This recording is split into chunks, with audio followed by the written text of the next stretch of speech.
What is going on, everybody? Welcome back to the channel. So today I want to talk about how I graduated college 100% debt-free. I received my associates, my bachelor's, and my master's degrees without student loans, without private loans, and nothing that I had to pay off after finishing school. And basically it came down to how I approached college from the very beginning and how I structured every step intentionally. And so depending on where you are at in college currently, this may be applicable to you, or maybe parts of it still can be. But basically, most people, here's the thing, most people, they assume that college automatically means, oh, you're going to have a lot of debt. And I think that's part of why there's kind of a stigma that, oh, college is a scam. And I might make a video on that later. I don't think college is a scam in general. I think you just need to be strategic with what you do and where you go. And that's my opinion. I'll make a video on that later. But basically, what I did, I actually started looking into the how tuition is funded at my university I went to. And I realized there are multiple systems that are already in place that can literally cover most, if not all, of your education if you know how to use them. And so I'm going to walk you guys through exactly how I did it, step by step, and I'll be completely honest on what I paid for and what actually worked. So basically, when I first started college, I didn't really think about scholarships in a strategic way. I just kind of assumed I'd figure out how to pay for it as I went. And pretty early on, I changed how I was thinking, because instead of asking how I was going to afford college, I started asking what my school already offered.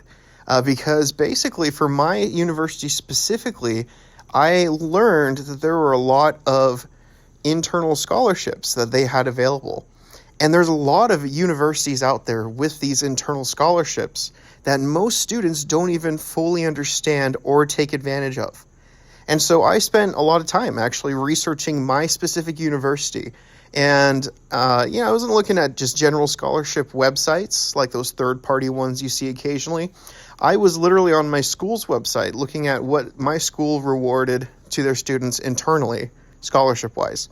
And I found that there was an academic scholarship based on GPA and how many credits you had completed. And so basically, at my school, if you maintained a high GPA, usually like around a 3.8 to a 4.0, and you also completed a certain number of credits, you could qualify for significant tuition coverage. And so once I knew that, I completely changed how I approached my classes. Because instead of just randomly taking courses as a freshman, I was still pretty new, I started focusing on the foundational and introductory classes. And that, it makes sense because you're a freshman in college. And so, yeah, it makes sense to make most of your classes foundational. And the reason for that is also really simple, because those classes tend to be easier to adjust to. And they also gave me a way better chance of consistently earning high grades while I was getting used to the entire experience for college. And so my goal from the very beginning was a 4.0 GPA. And so not just passing, but doing well enough to be able to keep everything as strong as possible so I could qualify for that scholarship. And over time, I built up the required credits. I think it took me a couple semesters worth. And just as a side note, those first couple semesters, I did have some money from my savings. I think the other strategic part as well is going to a university that is affordable. So don't go to a university just for the title. It really, guys, there's so many parts and reasons and things to consider before just signing up for any university. I highly recommend, if you're not going into politics really, then go to a cheap school. go to a college that is way, way, way less expensive. I mean, there's just some out there that are very prestigious and great. But really, if you're not going into politics, I don't know. I'm in med school currently right now, and I have a lot of people alongside me. I have a friend who went to Duke, and, he has so much debt right now, and I have zero debt.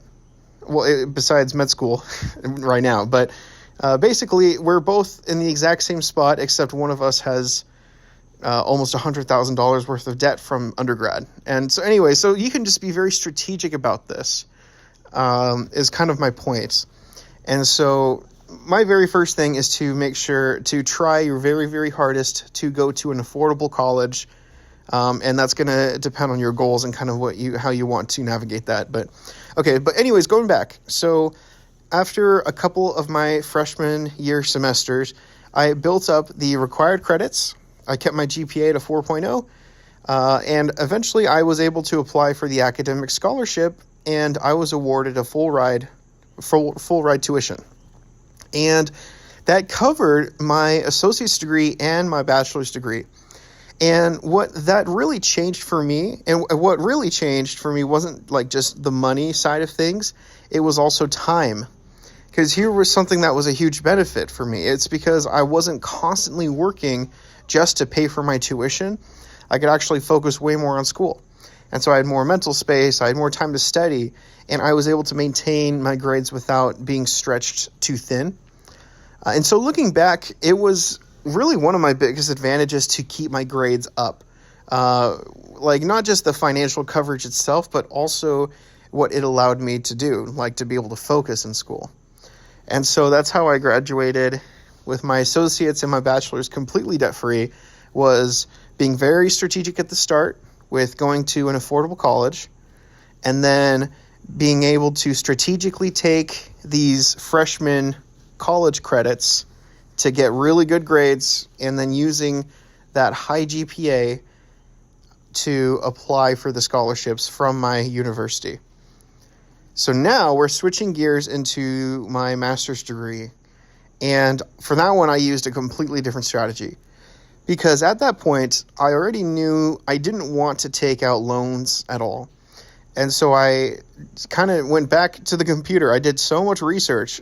I was looking at online programs that would give me flexibility and also work well with tuition assistance programs. And I know you guys are very familiar with this school because I talk about it all the time. And it's a very popular online school, and that is Western Governors University. And that's another strategic move because of how inexpensive they are. But basically what stood out to me was that it had a structure that worked really well with employer tuition reimbursement programs. And so what I did, instead of asking how I would pay for my master's degree, I started asking which companies would pay for my master's degree if I worked for them. Because here's the thing, guys, a lot of companies actually offer education benefits, and some require a certain number of hours per week.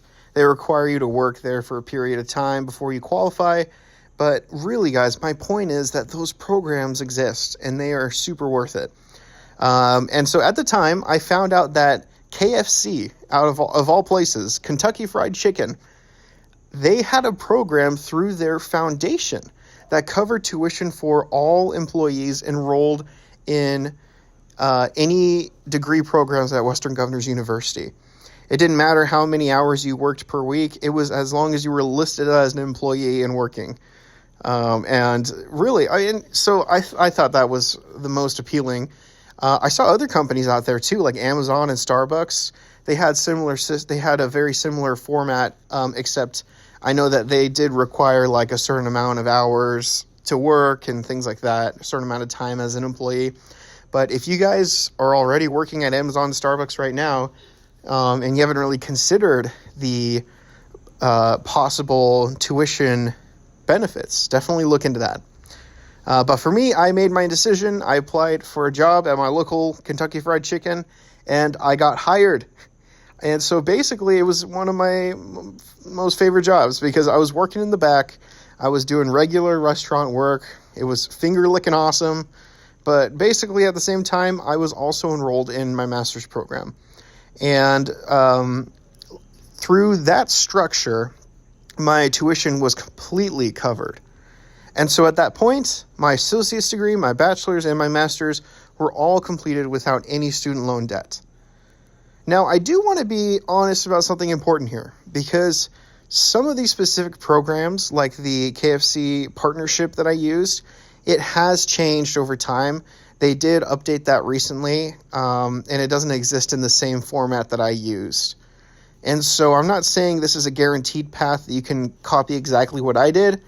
I did tell lots of people about it, and I've had lots of friends actually get their degrees through Kentucky Fried Chicken since then. However, they have changed as of this year, so unfortunately that is no longer applicable. But here's the thing, guys. The strategy still holds, because the real idea is that you need to find who is paying for education and then build your plan around that, instead of assuming that you have to pay for everything yourself. And to be completely transparent, I did pay for my very first 1 or 2 semesters in undergrad, as I'd mentioned earlier, before my academic scholarship kicked in. But here's the thing, guys. That was really the only thing I actually paid out of pocket. And after that, everything else was completely covered. And honestly, that early investment ended up being what allowed me to qualify for everything that came after that.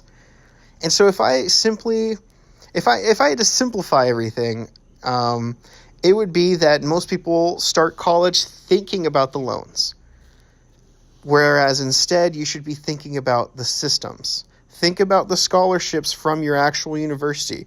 Think about the GPA requirements. Think about employee benefits from certain organizations. Think about those tuition programs.